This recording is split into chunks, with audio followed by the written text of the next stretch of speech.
Plus 49. Bienvenidos to another episode of Plus 49. My name is Sigrid Arteaga, and as always, we've got some great stories, insights, and conversations from across Germany. In this week's episode, we're going to be talking about the new debates around migration policies, Berlin's official Olympic bid, and the ongoing care worker shortage. We'll catch you up on what's making headlines as well. We will also take a look back at this year's Eurovision Song Contest with all the drama, the sequence, and the surprising results, including how Germany actually didn't got its last place. For our interview, we're heading back to Stuttgart. Well, at least virtually. We're going to be talking to Asheka from iMTED. This is a startup developing an AI-powered energy assistant that helps buildings and machines to cut down on wasted electricity by detecting inefficiencies through smart meter data. We'll be hearing about her experiences navigating Germany's startup scene as a founder and as a mother. And also, we're going to be talking about AI itself, but not only from the tech perspective, but also the fears and the myths surrounding it. So grab a coffee, turn up the volume, and let's get into it.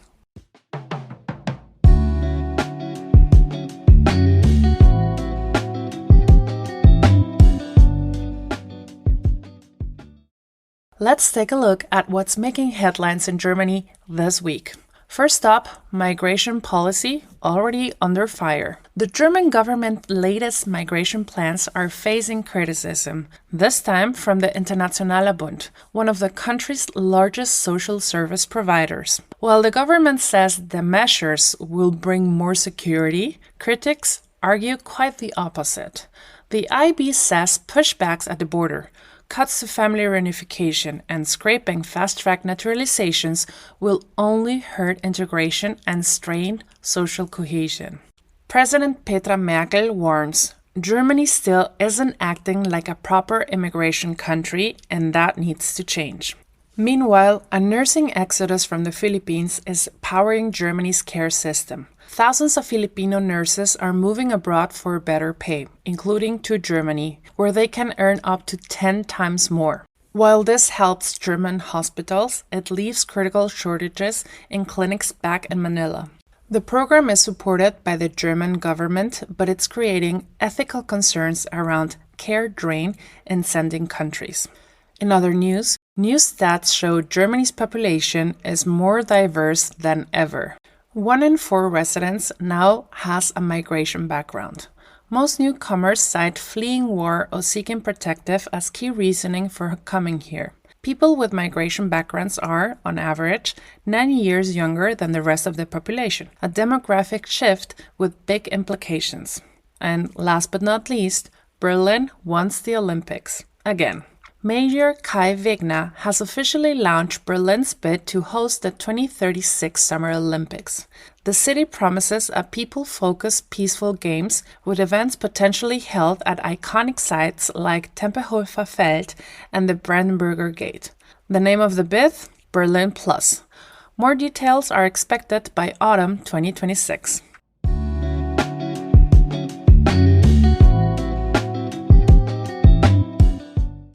Every May, millions across Europe tune in for one of the continent's most eccentric and beloved tradition, the Eurovision Song Contest. But what actually is Eurovision? Organized by the European Broadcasting Union, the Eurovision Song Contest is the world's longest-running annual international music contest, first held in 1956. Each country submits one original song to be performed live. After 2 semifinals, the finalists compete for points from professional juries and public televotes, including the iconic Deuce points. Countries like Germany, France, Italy, Spain, and the UK make up the Big Five, major founders who automatically qualify for the final. But Germany, despite its VIP pass, often finds itself, near the bottom. With 68 appearances, Germany is the most consistent Eurovision participant. The country has seen two victories, Nicole in 1982 with Ein bisschen Frieden and Lena in 2010 with Satellit. But it has also seen last 9 places, most recently in 2022 and 2023. This year, the 69th Eurovision Song Contest was held in Basel, Switzerland, and brought some big surprises. Austria's JJ won the moody ballad Wasted Love. Germany's act, Abo Antina, with a hyper-pop anthem Balla, landed in the mid-table number 15th place. A small win considering Germany's recent strike of 0-point disasters. And now, a question that comes up every year. Why is Australia in Eurovision? Although not in Europe, Australia has been Eurovision's obsessed since 1974, when the show first aired Down Under. Invited for the contest's 60th anniversary in 2015, Australia now participates regularly as long as the host country agrees. Eurovision is not just a context, it is a cultural phenomenon. In Germany, the show draws millions of viewers, watch parties, memes, and a lot of ironic love. For some, it's about the music, for others, the outrageous performances. Think milkmaids, drag queens, CHGs, and wolves. Germany also loves to complain about their own entries, even before the show begins. Very German of them. And although this all might sound a bit unserious, over the years the contest has launched global stars such as ABBA, Celine Dion, Måneskin, and Loreen. Germany's attempt to recreate those breakout moments, however, often fell flat. That said, hosting duties are taken very seriously.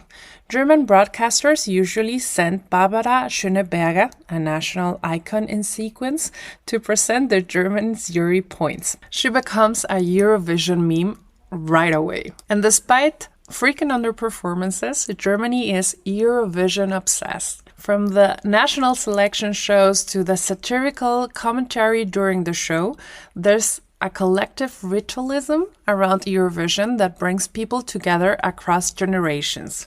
In the end, Germany's relationship with Eurovision is like a long-term marriage, full of ups and downs and a little public embarrassment. And yet, every year, millions of Germans tune in once again, hoping maybe this time they will hear, Germany, 12 points!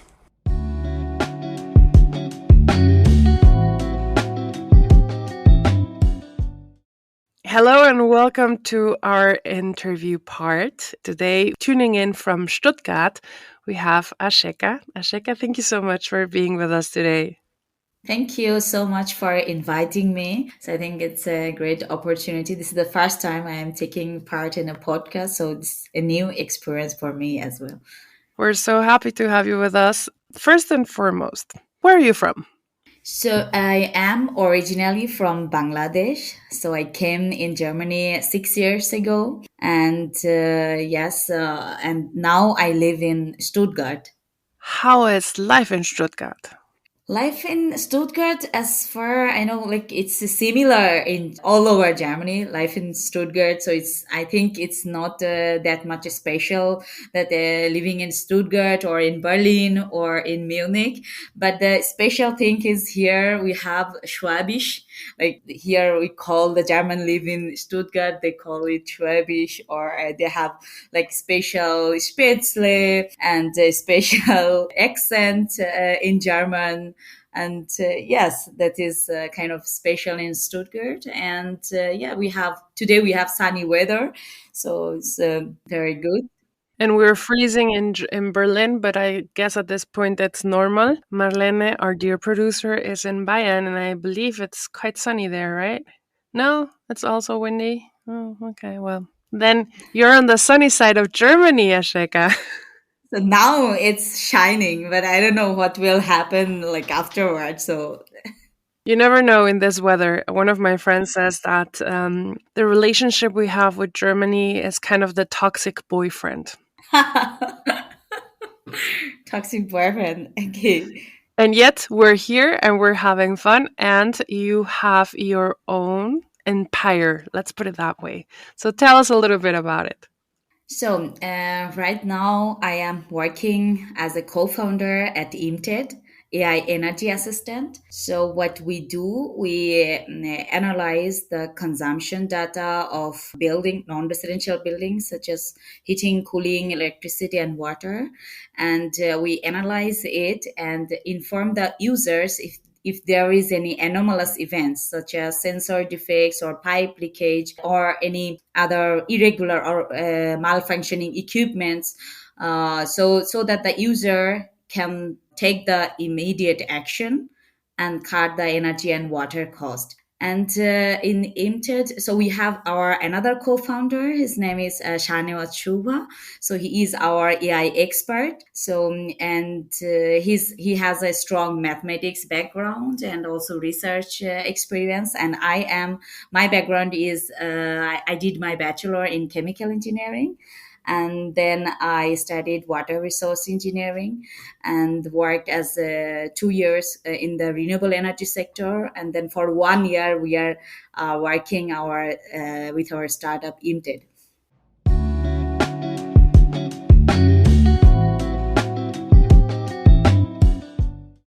We are back with Asheka, and she was just telling us about her own little baby that I'm basically saying it has a label on it for the Sparfuchsen.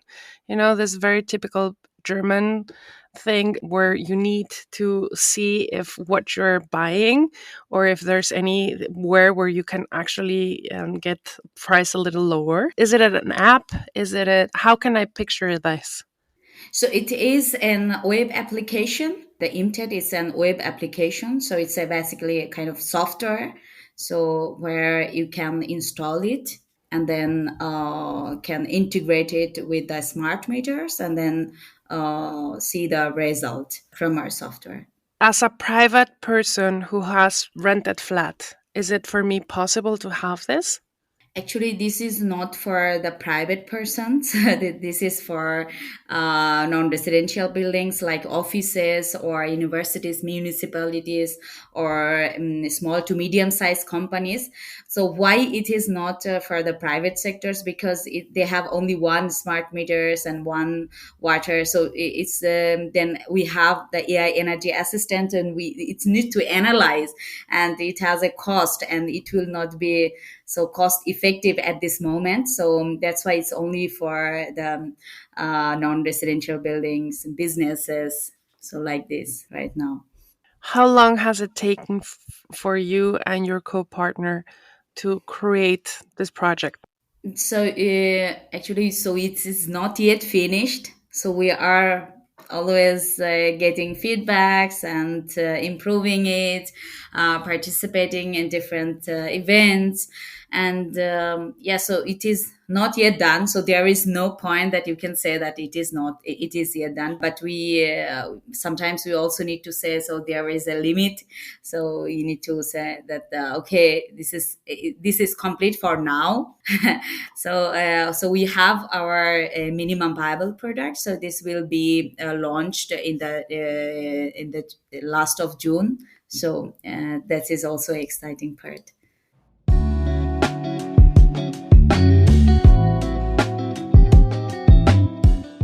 I love your name. Such a pretty name. Does it have any specific significance?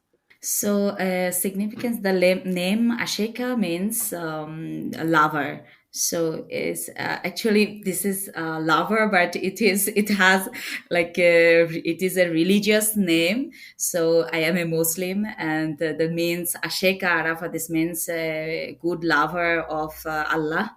That is our God, that we say. So that is the significance of my name.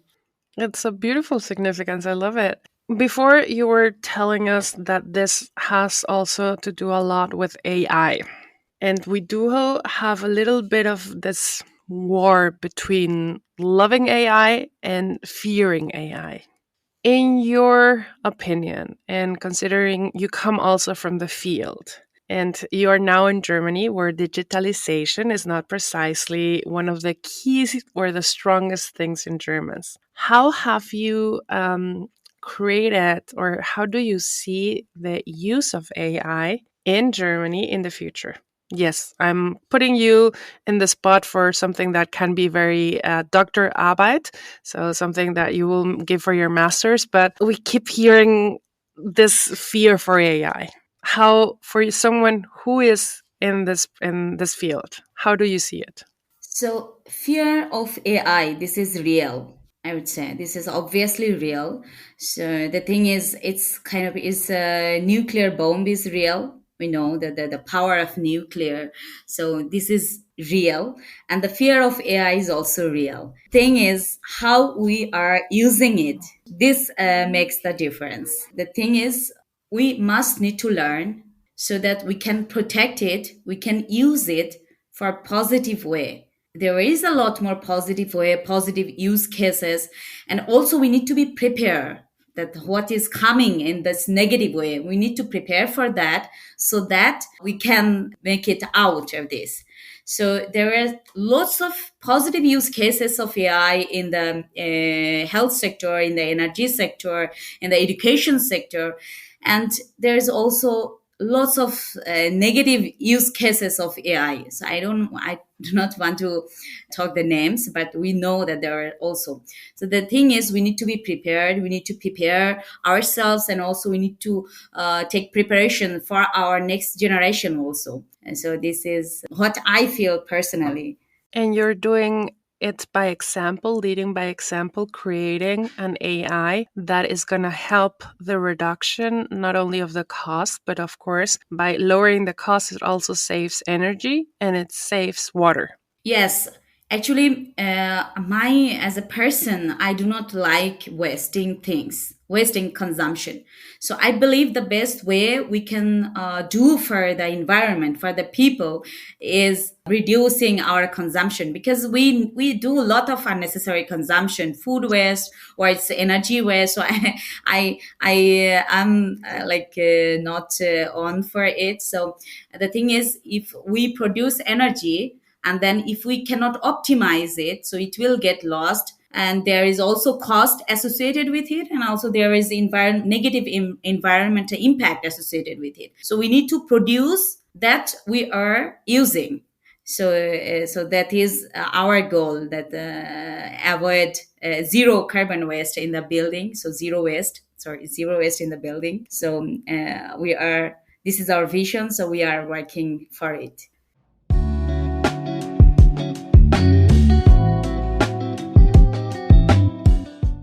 Asheka, while you were talking about consumption and water consumption and how we can create a better place for our future, I cannot help but stop thinking or start thinking of places like Shein, where this mass production is happening, where water is used and overused.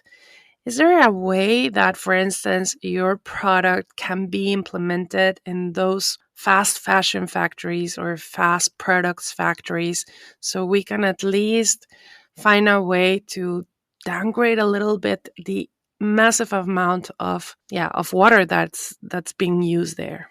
So actually, our product, our algorithm is developed for reducing the water consumption, energy consumption. So it can be used in the textile industry.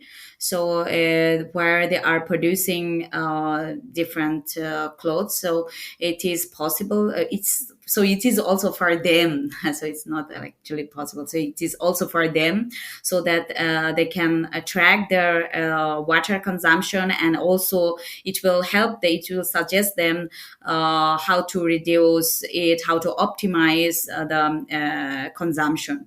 So it will help them then to reduce it.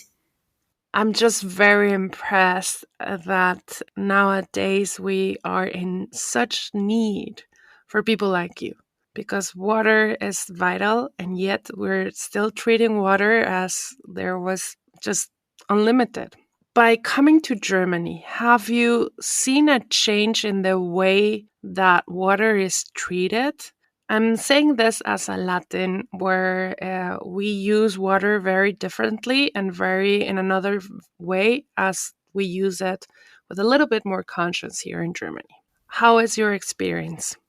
So when I come to Germany, so here we in the tap water we always get like clean water. So in Bangladesh, so we definitely there is not that much availability of clean water. So we have lots of water sources. So when I came to Germany, so I think this is people are more conscious about water consumption, about environment than Bangladesh, than my country.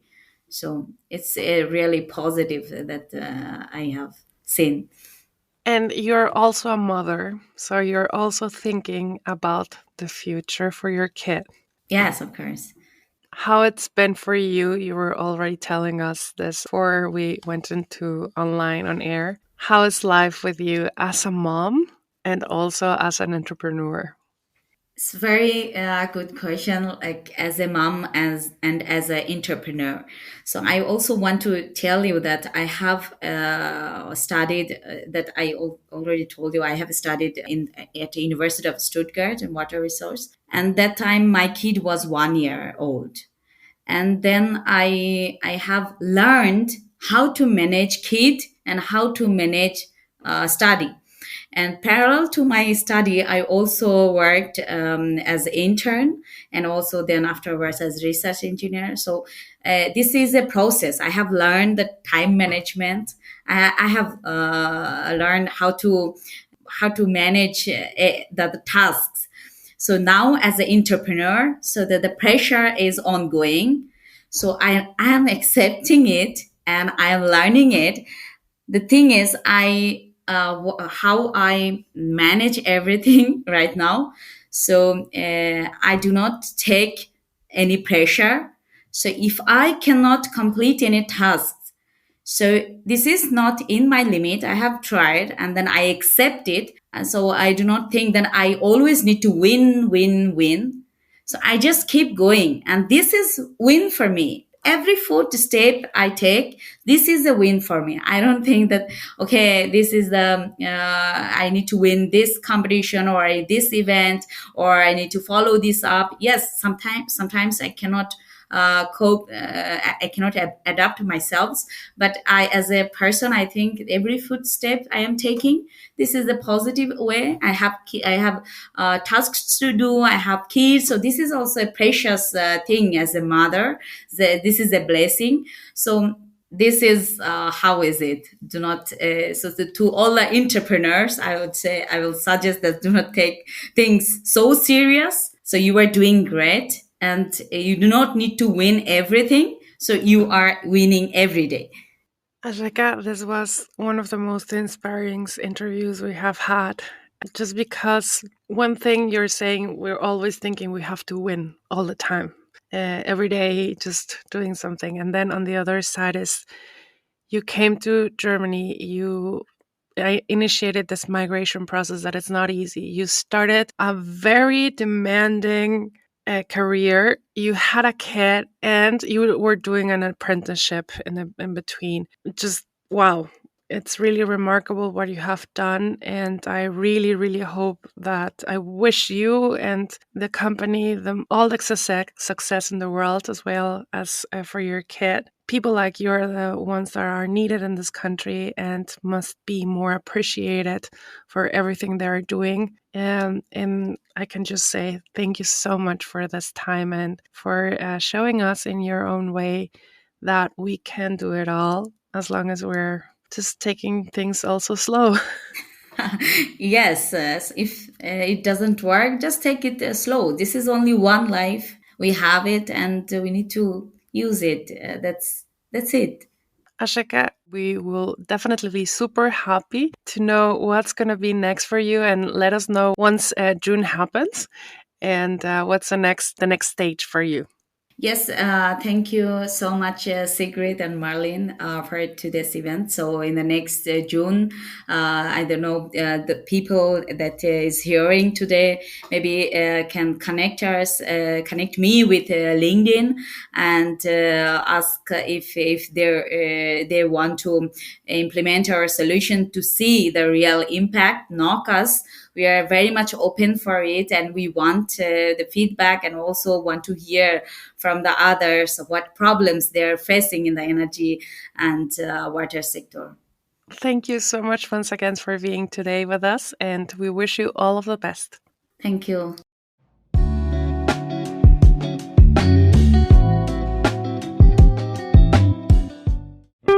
Plus 49. Ask German. So I want to ask German. So why there is not that much party vibe in Christmas time? Actually, I live in Bangladesh, so we have Eid. This is our festival, Muslim festival, so Eid, and there are a lot of kids outside. So you can just stand, and then you can just watch the kids outside playing, cheerful. And then when I came to Germany, I always want to see the kids' faces and kids with lovely dresses. They're playing outside Germany, but there is nobody in the street. Nobody. You can just see nobody. So I want to ask the German, why is that? If you're used to loud music, bright colors, and lively gatherings during holidays like Eid, German Christmas might feel a bit quiet. And that's not by accident. It's actually kind of the point. Christmas in Germany is traditionally what Germans call besinnlich, a word that doesn't translate easily, but roughly means reflective or contemplative. It's a time to slow down, spend time with close family, light candles, and maybe listen to a bit of Bach or some mellow carols. Rather than big parties, many people focus on cozy rituals like baking cookies, visiting Christmas markets, lighting Advent candles, or taking snowy walks, if you're lucky. On Christmas Eve, most families gather for a quiet dinner and the exchange of gifts, and even that usually stays pretty low key. This doesn't mean Germans don't know how to party. New Year's Eve, or Silvester, is a different story entirely, complete with fireworks and dancing into the night. But Christmas is framed more as a time for peace and inner calm. The religious roots of the holiday, basically the idea of waiting for light in darkness, of hope and introspection, still shapes the mood, even for secular families. As for kids not playing outside in big groups or dressing up in bright colors, well, part of that is the weather. December in Germany is cold, dark, and often rainy or snowy. Most families retreat indoors, and kids' social lives shift towards school and home activities. That said, in places like schools and kindergartens, you'll still see festive songs, crafts, and even little plays. Just not the same public street celebrations you might see during Eid. So while German Christmas may seem quiet or even a little somber to some, for many locals that's exactly what they cherish about it. A pause in a year that feels calm, warm, and intentionally slow.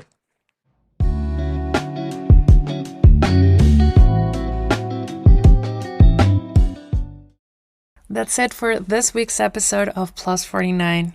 A big thank you to Asheka from iMTED for sharing her stories, her insights, and her perspective on how AI can do more good than harm, especially when it comes to energy and the environment.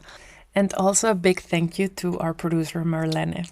Whether you're still humming Eurovision tunes or just trying to keep up with Germany's ever-evolving news cycle, we hope today's stories give you something to think about. We'll be back next week with more expat voices and local insights. Until then, take care, stay curious, and enjoy the sunshine if you can find it. Hasta la próxima.